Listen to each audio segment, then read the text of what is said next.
Hey, good evening, everyone. This is Lowman02. Been a couple days since we've done a recording. We're going to do a couple run-throughs of a Sultai deck that we're working on, and maybe a couple other matches with, I believe, Elfball Learn.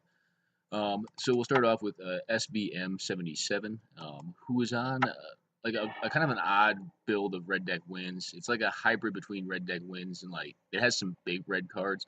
Like he runs a Steel Hellcut, and probably to get like cards like Warmth or like Core Firewalker, stuff like that. Is a hedge. So we're playing Sultai right now. Really, it's just a Sultai mid-range deck with a bunch of good stuff. We've kind of an odd draw. So I mean, our deck runs 4 basics. It is a tainted pack deck, so I mean, it runs one, I believe, Snow Island, one regular island. This is a fine keep, though. You know, we do have the fetch. We're going to play on the Death Right first and kind of feign that we don't have the fetch to hopefully avoid having the Death Right killed so we can jump up to 3 mana, which we don't per se need on the second turn. But, you know, we figure we might as well get to that point. So if we do draw something like a good card like Lay of Old or another 3 mana card, we can play it out. So we'll go ahead and cast our Death Right. I believe he plays turn 1 Frenzy Goblin. No, we're fine with that. So we're going to hang back, force him to use his mana if he wants to attack in. He does not. He plays the Goblin War Driver, and we go ahead and Memory Lapses, rather, which allows us to set up for our Fact or Fiction, which we're just kind of hoping to draw. Like we didn't know what he was on when we started this match, but we figure he's on something very aggressive once we see all this. He pays the mana, recast the War Driver. We go ahead and cast the Fact or Fiction. And I believe we just take the larger pile. Yeah, we take the larger pile because, I mean, he's on an aggressive deck. Jace and Gurmag's fine, but, you know, Jace, well, it's not as good because I can't block with it against Frenzy Goblin, but the counter squall I think is going to be good for, like, something like, you know, what is it called? I can't think right now. You know, like, any, like, Fire Blast, Sulfuric Vortex is the card that came to mind immediately. And then the Abrupt Decay is just generally good against his critters. We go ahead and hit the War Driver. I think it's honestly a better card than Goblin Chieftain or Goblin War Chief or whatever this card is called. General. So we do run in our deck a Golgari Charm. So our thinking is like if we do end up getting Golgari Charm, this is before like the Blade or the Boar Tusk Liege comes down. We'll be able to just snap that thing off. Plus, he attacks in. I don't think it's a great attack. We're able to block favorably, get rid of his general. With the Blade Tusk Liege or the Boar Tusk Liege, we'll eventually get there. I mean, right now we've got a Scavenging Ooze, which you know is going to gain us life, a Death Right, which is going to gain us life, and Liliana to kind of like you know break apart his hand. So that's game one. We'll go to game two real quick. Game two is actually where we see the Steel Hellkite, and we're like, whoa, this is not what I was expecting. This is a great hand. So we have a Brainstorm plus 2 fetches and a comes into play untapped dual land if you have under 3 lands, Darkslick Shores. Draw a Cryptic Command. That's gonna be good later on down the road. Is kind of my thinking. I don't go for the Brainstorm yet because I don't know what he's on yet. So I kind of want to wait and just see. And I want to leave the counter squall up. I don't really care about our Artillery Sphere. I'm like, why is that in a red deck wins deck? Is what I'm thinking right now. I'm like, whoa, that's huge. So he goes and activates his D2 encampment. We go ahead and Brainstorm, find a Hydroblast. We just take this thing out. I don't really like that attack. It's kind of risky and do open mana for just very little damage. Plus, you take him down in mana. Plays on a Bone Splitter. You know, Pants with no mana is fine by me. Plus, it's not a sword. I mean, like, really, the swords are the only ones that scare me. Because, I mean, as soon as a sword comes down that has protection from, like, multiple of your colors, obviously you're in trouble because then you have to counter every creature or kill every creature. And you know what, we are a mid-range deck. We don't have a very tempo heavy draw. I mean, we have a denial heavy draw. We don't have a very active draw. If I'm Batterskull, we're gonna not fetch here because we want that thing. So we draw into it, then fetch, I believe, on his end step. He lightning bolts our Baleful Strix, whatever. Goblin Fodder comes down, which makes his Luxodon Warhammer and his Bone Splitter live. We go ahead and fetch. We want the top card. Find a Sultai Charm, which is fine.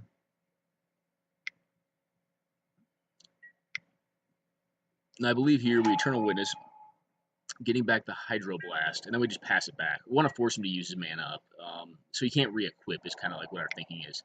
So we don't really want to get hit with Luxodon Warhammer. I mean, that just gives him a lot of time, you know, and it looks like he's kind of flooded. But what he has here is Steel Hellkite. I'm like, wow. But I'm fine with that, because I mean, I do have the Sultai Charm, which can take care of pesky artifacts, and, you know, we do. We let him equip it up. We want to wait till his turn to let him equip it up. Yeah, you know, well, it just leaves options open. You know, if we want to abrupt decay at some point in time, we can. So it doesn't equip, which means he probably has a secondary spell to cast. Yeah, and he does. And we wait for him to equip it up, and then we go ahead and abrupt decay to Luxodon Warhammer, because the 1/1 first strike is not a really concern of ours. We draw Tarmogoyf. We opt to play the Tarmogoyf out as opposed to the Batterskull, because we're not at 8 mana yet. I mean, ideally, Batterskull is a better, you know, turn 8 play, and we're not under that much pressure. He goes and casts a Sulfuric Vortex. Counter Squall actually finally gets it, and that was kind of the card we were thinking about in the beginning. We go ahead and block here, and he goes for a Fire Blast. We just force a will this, because he's on one card. We figured, hey, a 6/7 plus a 4/4 lifelink that we can equip to, you know, our Tarmogoyf to make a 10 power lifelinker has got to be good enough. You know, and we do have the Pierce Nose on top to back us up if he managed to cast, like, I don't know, something silly that like a Pillage to blow up our artifact. So we end up taking this first game down. The second game, I think we run a different deck. I think we run White Weenie. Or Death and Taxes, as I call it, but I mean, I think other folks tend to call it White Weenie. So this is our hand to keep, and we figure he's probably on the same thing. Most players generally run the same decks. Very good start with Goblin Guide, so we take a beating. We go ahead and ouch that thing. Wanted to redraw it. We misplay here, so we should have played the Caracas out. Like, my initial thought was, hey, Wasteland. I just forgot that 8.5 Tails was Legend, which is just, it's pretty poor play. We go ahead and cast out the Banisher Priest, forcing him to use removal. We know he's probably got it, but he actually has even something better. He has the Phyrexian Metamorph, which is an odd card to see in that deck. I'm not saying it's bad, but it's just odd. We go ahead and cast down 2 critters. He Faithless Lootings and plays a Lotus Petal. I don't think Lotus Petal belongs in that deck. I just think it's... Every card needs to do something, you know, in that deck, and, like, unless you're going to go big, like, I don't know, Lotus Petal is fast, but... And here it pays off, because he ends up getting out a Siege Gang Commander, which is, I think, too much for us. I think it ends up being too much. I think we end up dying to this silly thing. And, yeah. Yeah, we draw Plains and we know we're dead. We don't have an attack here. Because he goes ahead and burns us with his blocker. Discards his last card, which is irrelevant, frankly. You know, got our mountain. And we get burned out. So, that was game 1. We figure we have a pretty good matchup against this deck, though, on Death and Taxes. Because, I mean, our board... Like, one, I think Death and Taxes, one, is favored against red deck wins. And 2, like, our board has even more cards that can hate it out. I mean, unless he draws Anarchy, it's, you know, it's going to be pretty tough. So we opt to play out the Journey to Nowhere, because Grim Lavamancer is one of those, like, weird mono-red cards that, like, has great value and pairs very well against our creatures. It's essentially like a better version of Curse Scroll. And we don't take the life loss from the Porcelain Legionnaire. We opt to cast it for full price, and that's game. As soon as we land the Jotun Grunt, he knows we have lethal, and even if he wants to kill one of our creatures, he's down a Lotus Petal, which is why I don't think the card's good in this deck. I think one basic land's better than Lotus Petal, frankly. Okay, so game 3 against SBM 77. Okay, you know, solid keep. 2-lander, but we have Mother of Runes. See Spike Shot Elder. We know it's not going to be able to kill our Mother of Runes on turn 2 for the opponent. He may have burn for it, but he looks like he's more of a creature-heavy red deck wins deck. So we draw Thalia, which is fine. We have both Thalias here. I believe they both come into play, actually. He attacks in. Obviously, we're not going to block. What we end up doing here is we go ahead and cast out the Relic Seeker. We figure that's going to force him to block, because he doesn't want us to get our...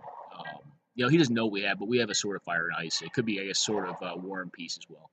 Put Gideon under the Windbrisk Heights. Pretty anemic Windbrisk. Go ahead and cast out the Thalia to stop his burn in case he's on Landlight draw. It looks like he's not. Cast out a Goblin Matron. I believe he gets one of the generals. No, Sparksmith. He wants to kill our creatures with Sparksmith, or at least force us to use Mother of Runes and then use a burn spell afterwards. Continues to block the Relic Seeker. We cast out the other Thalia, which is going to force his Sparksmith to come into play tapped. And that kind of just plays around like Goblin War Chief or something like that. Or whatever the one is that gives them haste, and they cost 1 less. So we start beating in. He doesn't block this time. We do get the Sword of Fire and Ice at this point. He sacks his Mog War Marshal. The Goblin does come into play tapped, though. He plays out the Siege Gang. We're fine. They're all tapped. I believe I think he gives up this turn. I think we beat in there, He's got to make unfavorable blocks. Or correction, he doesn't block at all. It goes down to 1. We go ahead and Journey to Nowhere before our end step. The Siege Gang, and evidently he's off it. He can't attack in. Well, he can attack in, but he's not going to do enough damage to us to win the game from 18. So we end up taking it. And I think this is kind of a favorite matchup. It's kind of a foregone. I think it's, we do lose that first one, kind of surprisingly, but I think it's kind of a foregone conclusion. All right, our next game is against player Dots. Play a lot of great matches against Dots. I think he's a very solid player. We end up playing out the Birds turn 1 to leave open options for Sultai Charm, which we don't get to do, and or Maelstrom Pulse. What our thinking is here is that we're going to leave up Counter Squall and or Tainted Pact. So when we see this, we're kind of happy because we get to go ahead and Tainted Pact. And I think he shuffled us. Yeah, he did. He shuffled us on that. So we see the Thrun, and we're like, we need to hit land, but like Thrun just beats this deck. I kind of feel like. I mean, it takes him like 2 spells to. I mean, he has like 3 or 4 Edict effects, which would require him to still burn off the birds. It's still going to cost him 2 cards to do it. So when we hit our land, we're pretty happy. I feel like Thrun is a good card in this matchup. Although not definitively doesn't mean I'm going to win. It's just it's a problem for him to deal with. You can't counter it. It regenerates. It's just a pain. He goes ahead and counters our Bale. Or correction, he doesn't counter our Baleful Strix. We cast Counter Squall on Diabolic Edict. He's trying to get our birds. End up just basically canceling everything out. So we both just burn through cards. I believe, yeah, Tasker comes down here. So we draw Leovold here, if I'm not mistaken. Yeah, we go ahead and cast him out because we figure he's on counter magic. Like, he knows we have Maelstrom Pulse and Abrupt Decay. He miscalcs this because it is a good card against his deck. I mean, his targeted removal should be junk at that point. And so are his Edicts because, I mean, we're just going to draw cards off anything that targets us and the creatures we have. So we go ahead and Maelstrom Pulse here. I mean, we kind of have to because he's just going to get so much value off this thing. I believe we give him back a Thoughtseize. We're fine with that. If he wants to Thoughtseize, we'll just Abrupt Decay his Baleful Strix in response. Bang in there, get him down to 11. He bangs in there with his Baleful Strix. He Thoughtseizes here. We go ahead and just Abrupt Decay his Baleful Strix. We're kind of hoping he doesn't play like a Planeswalker, like a Liliana or something like that. We get quite blown out here. So he ends up playing Torrential Gearhulk, which is just a huge beating. Cast the Diabolic Edict. So we regenerate the Thrun because we know it's going to get hit. It's going to take lethal off the Torrent Gearhulk. And we use the birds for it, sacking the birds afterwards. He beats in for, I think, 10 damage here. 10 or 11. Yeah, 10 damage. Putting us down to 4. Which is lethal next turn because he can activate both his man lands. We draw Inquisition of Kozlak, cast it targeting him, and just lose the game from that point. Game 2, I believe we take this one. So Strong Keep, we're going to have a Dryad Arbor turn 1, which means that, we're up to 3 mana, and we should be able to, unless he can burn it off the first turn, which I'm honestly fine with this hand. I'm going to have Counter Squall back up on the following turn, and or Force of Will. But, I mean, I'm not going to Force of Will like a Lightning Bolt or a Forked Bolt on a Dryad Arbor. So we go ahead and cast our Thrun here, and we're kind of happy our Dryad Arbor has lived this long, because, I mean, it's going to be Edict fodder for his deck. He goes ahead and brainstorms. I believe he ends up burning off our Arbor before the end of the turn, if I'm not mistaken. No, he does not. Nothing this turn. Yeah, this is a game where Thrun just runs away with it.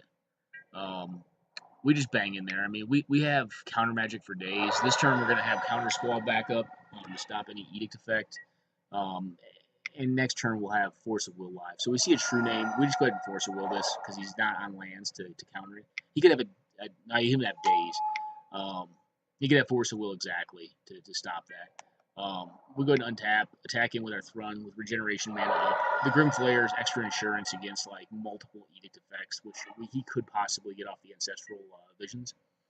But evidently he's off it. He's goes up to 9 cards, and evidently he can't beat the +3/+3 and trample pump from Garrick if we're to do that, or if we're just to continue to beat him.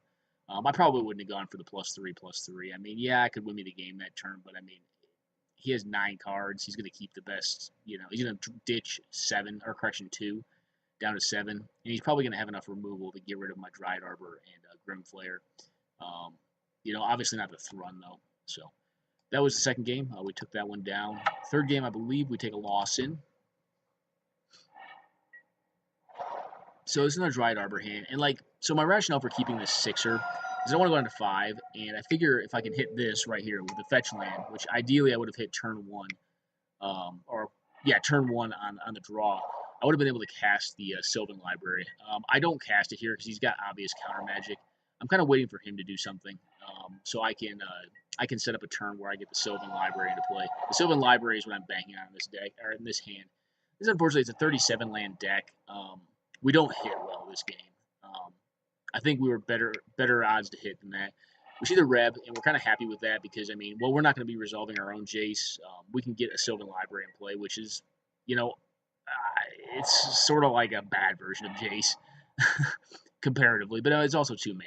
I mean, you can never really call Sylvan bad. But we got to take a lot of life loss, and like his deck runs with a decent amount of burn. It's more of a, I would consider it more of a, what do you call it, like a mid-range Grixis. It's a tempo-based Grixis. So we leave up the Disfigure. We're kind of hoping he'll activate his Lava Claw Reaches, and we can force him to counter it, so we can do something more relevant on our turn. We go ahead and cast on the T-Goyf to force him to counter. And we know he is. Like, we figure he's going to counter. And then we see this, and we're like, oof, this is no bueno. This thing right here just beats us pretty much 2 games in a row. And maybe we should run it in this deck. I run it in quite a few decks. I don't run it in this one. This one's maximum mana cost. It only has 1 5-mana creature, and it's Thragtusk. The rest of the cards that are over 5 mana are all like Tasigur. I think there's Tasigur, Murderous Cut. Oh, sorry, folks. Let me go on a pause real quick while I restart MTGO.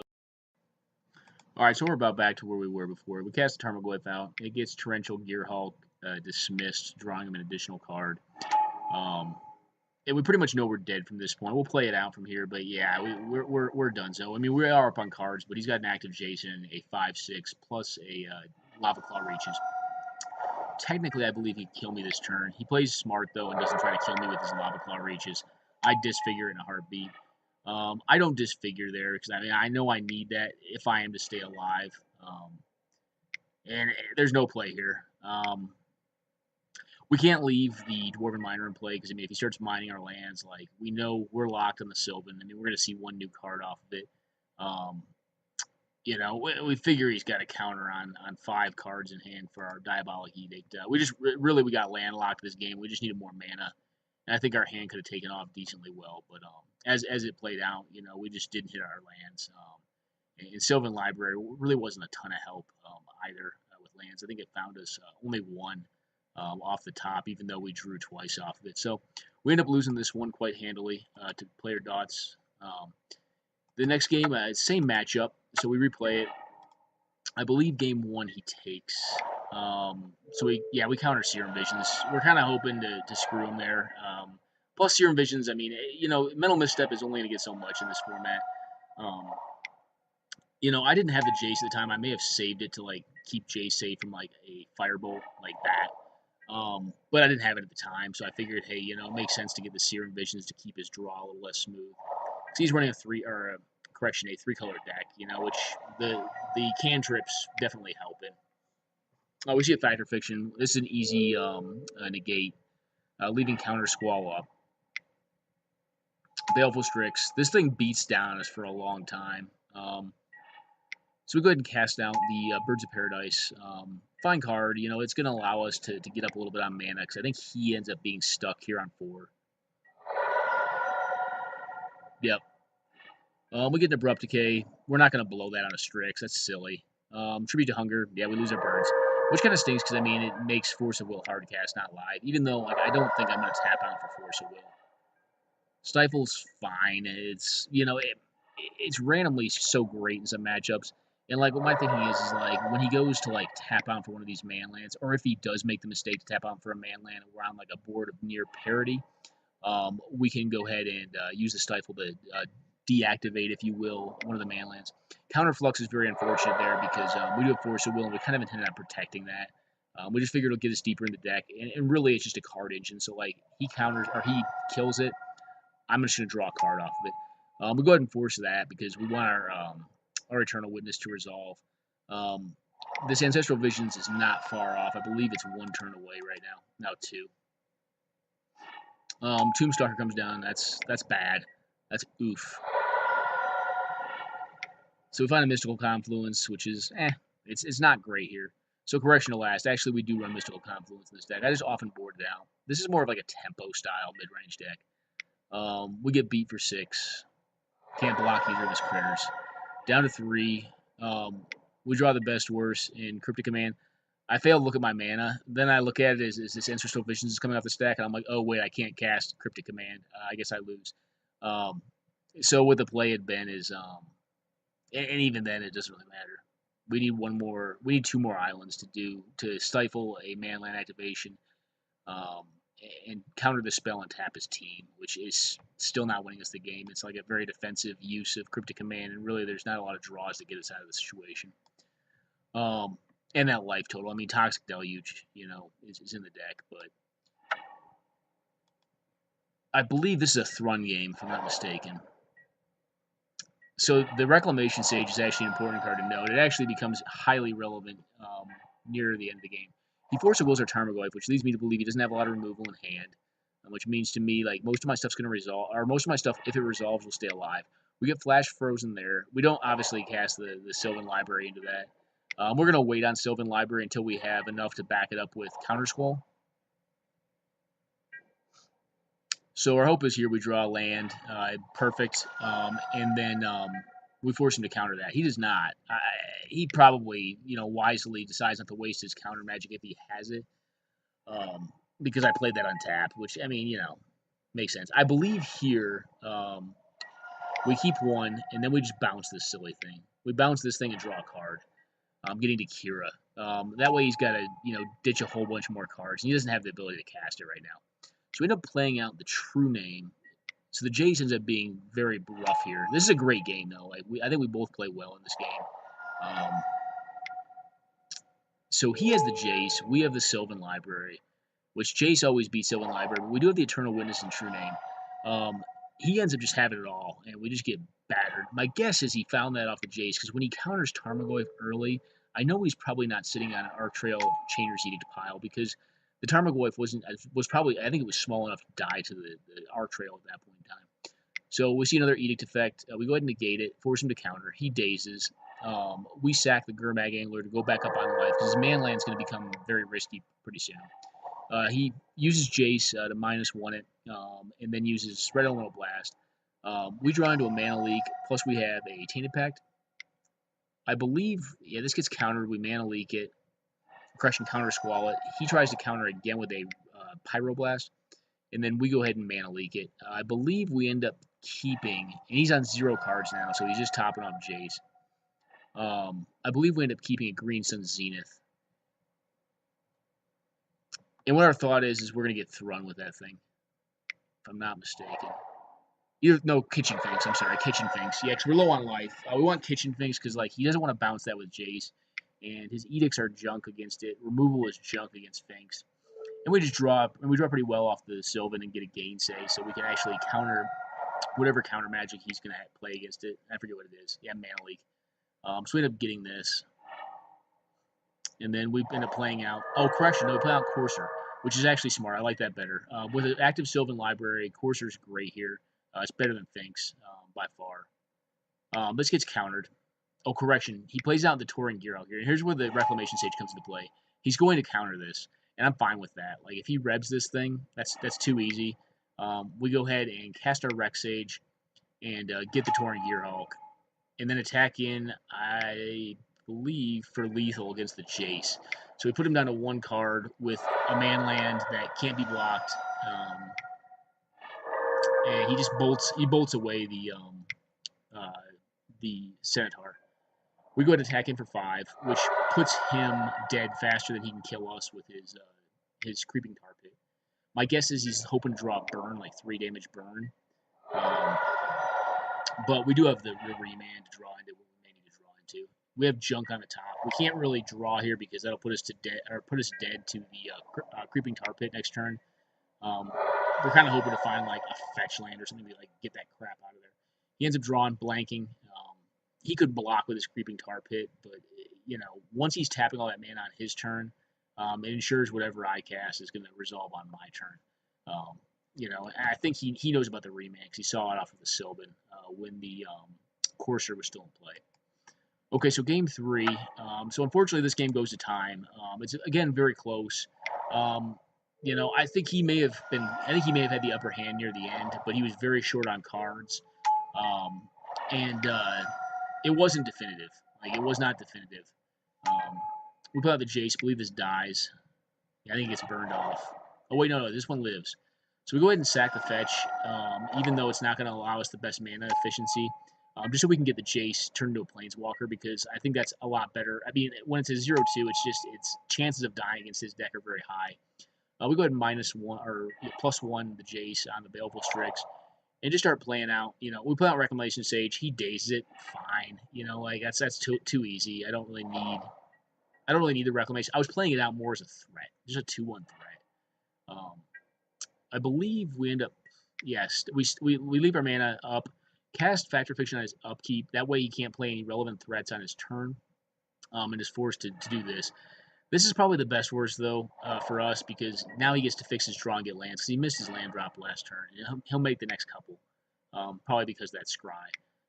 We go ahead and recast Factor Fiction, daze his negate, so it ended up working out regardless. And we're hoping to set up that daze play.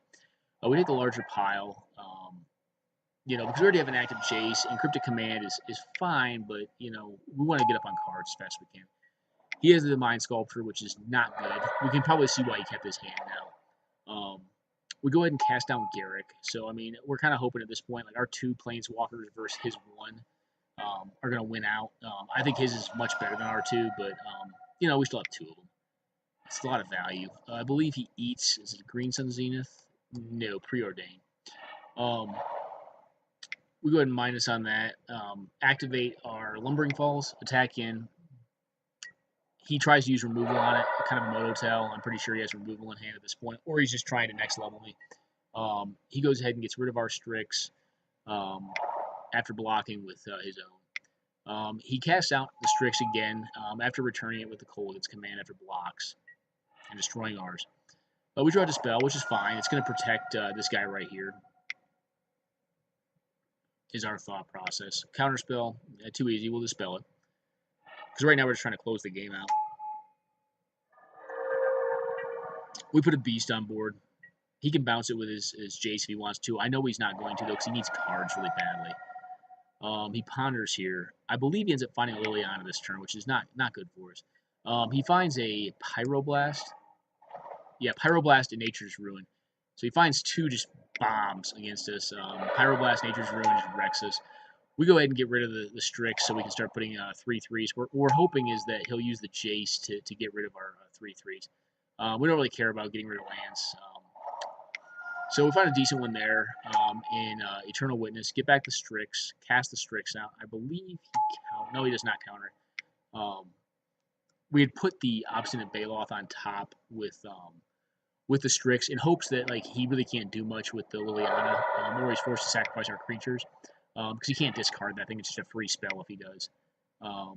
Cast out the Strix, it gets countered, and then we just end up casting out the Obstinate Baloth, going back up to 19 life. So you can tell he definitely has an advantage here. We see a True Name come down.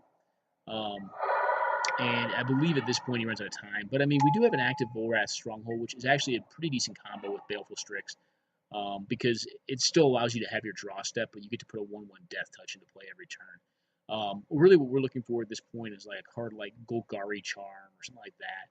That'll knock that True Name off the board, or a removal spell into an Edict effect. We do run Liliana. We run 1 Edict. We run the Golgari Charm.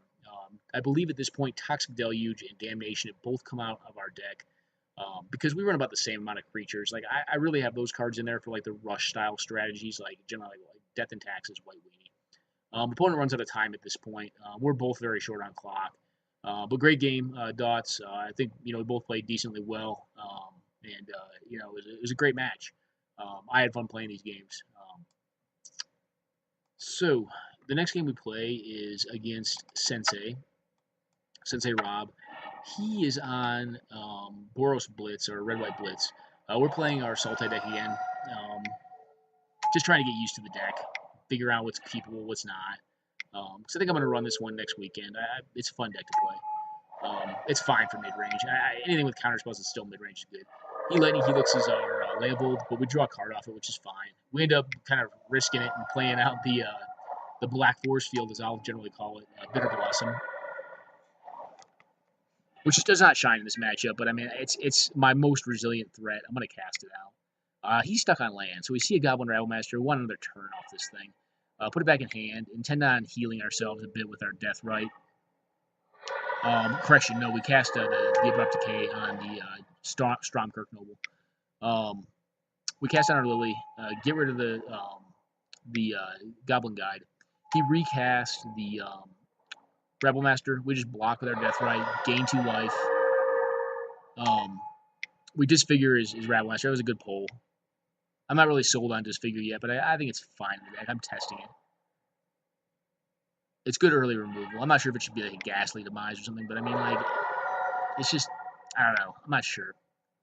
Alright, so we see Simprouder. We figure he's egging us on to use our Liliana to kill that. So we end up doing, or actually, he also knows we have the Sultai Charm. We Sultai Charm him, get rid of the Nahiri, because that thing can get rid of our Bitter Blossom, which again is our most resilient threat. And white can deal with enchantments, but I mean, his deck's very aggressive. I don't know if he's going to have a lot of main deck ways. He uses the Collective Defiance to get rid of our Liliana, kills our Vendilion Clip. But at this point, I feel pretty confident that we've got this one. He draws a Murderous Redcap. We gain 2 more life.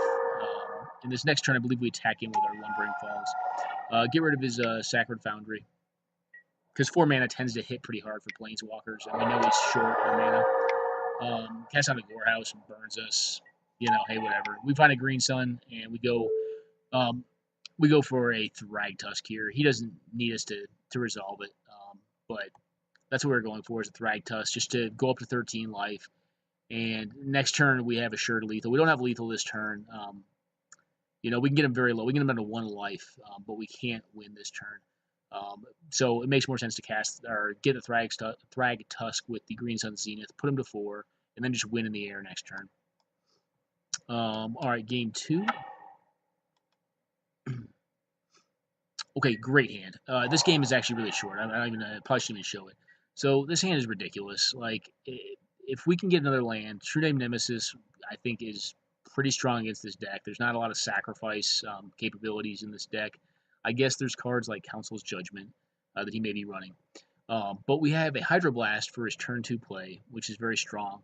We have a Chill to play on our turn 2, and then we need to find a land so we can get the True Name down. Not to mention we have life gain in the form of Courser Cryptics. We get rid of this thing easy. That's like 2 spells in 1 turn on turn 2. Chill, turn off his lands. He does not fetch on his turn, which ends up, you know, being his detriment. So I mean, like, the one case you want to play or you want to fetch on your turn to play around. I mean, you want to play around Wasteland, but like in this case, Stifle gets you worse. We resolve the True Name. He's off lands. He's gonna probably be unable to burn out our Dryad Arbor. Unless he has like a Swords to Plowshares or a Path to Exile, which Path to Exiling a Dryad Arbor seems terrible to me. You know, he's just off it. And if we get to untap with this, the game, I don't think we can lose the game. We have the option against another fetch of Snapcaster and the Stifle. We have a Hydroblast if there's anything ridiculous he plays while we're tapped out, like, you know, like a Sulfuric Vortex or something. And then, you know, after that, we've got the Counterspell and Negate just to, you know, stop pretty much everything while our 3-1 just beats in there. So that was our game against Sensei, and great games to Sensei. Our last match of the evening is against Dots again. This time he is on 4-color Blood, and we are on Elfball. I think this is actually a decent matchup for Elfball. I don't think Elfball is favored against his Grixis build, but I think it's pretty good against this deck. He has the best removal in the game, but a lot of it's 1-for-1 style removal, which we just dump creatures. So this first game we play out the Scrapper, cast the Wirewood Hive Master. We figure if he has removal, he's going to use it against the Hive Master. I don't want to cast the Hermit Druid until I can use it to make mana, because that's my best card. That's actually the strongest card. As you'll find, our timing of casting, I think, ends up working out very well, because he does have some removal, but he's forced to use it on other stuff. Or he values other stuff more than we do. Like, the Hive Master is fine, but I don't value it as much as I value the Hermit Druid. Like, this deck just needs his mana, because it goes big, and he knows at this point we do have the Fierce Empath. And here we cast, you know, Elvish Champion, leaving up the color of the Claw. In case he, like, has a Toxic Deluge or something, or like this. This is fine. We go ahead and tap our Elvish Champion, which he's targeted with his Garruk. cast out the Caller, the Claw to put 2 extra creatures into play. I don't have the pump anymore, but I have just a ton of creatures, and we're at mana at this point to play on our Fierce Empath and go wheels up with the Crater Hoof. He knows it, and he concedes this match, or this game of the match. Game 2, I believe we lose quite handily. He has a much more explosive hand, more explosive draw, rather. One more removal heavy draw, and then into decent threats. He death marks our Shaman, which was fine because we don't have fetch land anyways. Plays on a 3/3. That's cool. We let this thing go. Because if we hit land, we want to be able to. If we hit land, we want to be able to play it out and get our Imperious Perfect on ground, and or we need to cast the Quirion Dryad to get to 3 mana on turn 2. Because Quirion Dryad kind of acts like a gush. If you run out of lands, you can make 3 with just 2 lands. If you haven't played one that turn. Which we end up doing, but he has a Shriekmaw, and we're pretty sure we're dead here because he's just banging in there for 5 every turn. Play the Timberwatch Elf. I believe he bangs in there, puts it to 3, and has, or 1, and has, correction, 2, and has a Lightning Helix, just kills us. So, very explosive start from him, and he just gets us. We're on the play this last game, which is where we're definitely favored. This is a great hand, so we play on our Elf first turn, and we're happy to see him Swords to Plowshare it. Without the Rofellos, he thought he's just taking the Elvish Harbinger. I don't think I take that, especially when I'm on a Rofellos draw. But I think if you do, it's very telling of what your hand is, and it's going to be removal heavy. So oddly enough, he ends up sticking with, I believe, a Forked Bolt. So when I see him cast this, I'm like, I won. And then I think about it, I'm like, oh, Forked Bolt. And I think, so this I think is the wrong play. Unless he has like a Path to Exile or something like that in hand, I can't kill him with Crater Hoof. I can cast Crater Hoof very easily this turn. I have the mana exactly for it. Unfortunately, I only get +4/+4, which would mean that my Wood Elves would be a 5/5, and the Crater Hoof Behemoth would be 5/4, so 9. Which would be, so 9 + 5, 13 damage. It would put him to lethal next turn to attackers. But I don't go for that play. I end up drawing the Court of Calling, which is a great draw. We go ahead and put Primeval Titan into play, which gets us a great Gaia's Cradle plus Deserted Temple, which essentially gives him like another thing he has to deal with if he can on his turn. 4 mana available, and I guess he just doesn't have it. He's off it, and the Crater Hoof would have gotten him. So I hope you enjoyed these matches. This is 100 card singleton. It's a PRE, or correction, it's a non-supported format in MTGO. It's one that is still maintained by a small group of folks who enjoy playing it. Play it, habitually if you're like me or Dots or Sensei, but also play it in a PRE, a free player-run event called the Chainsaw Massacre. It's free. I believe the prize pool is 10 or 12 ticks if you end up taking it down. Very fun event. Great people, good community. If you're interested in playing, please go check it out. It's on Gatherling.com. I say again, Gatherling.com. If you go there, you can check out the MTG Salvation page, which is linked through Gatherling.com. And kind of it tells you the ban list, and some of the rules of the road. Any ban cards plus cards that may be banned temporarily for fixes in MTGO. So good games to all opponents. Hope you guys enjoyed the recording. And if you're interested in any of these decks, or if you're interested in advice on decks, the biggest reason I enjoy this format is because it is a builder's format. And that's what I probably enjoy the most about it. So I hope you enjoyed it, and take care. All right, bye-bye.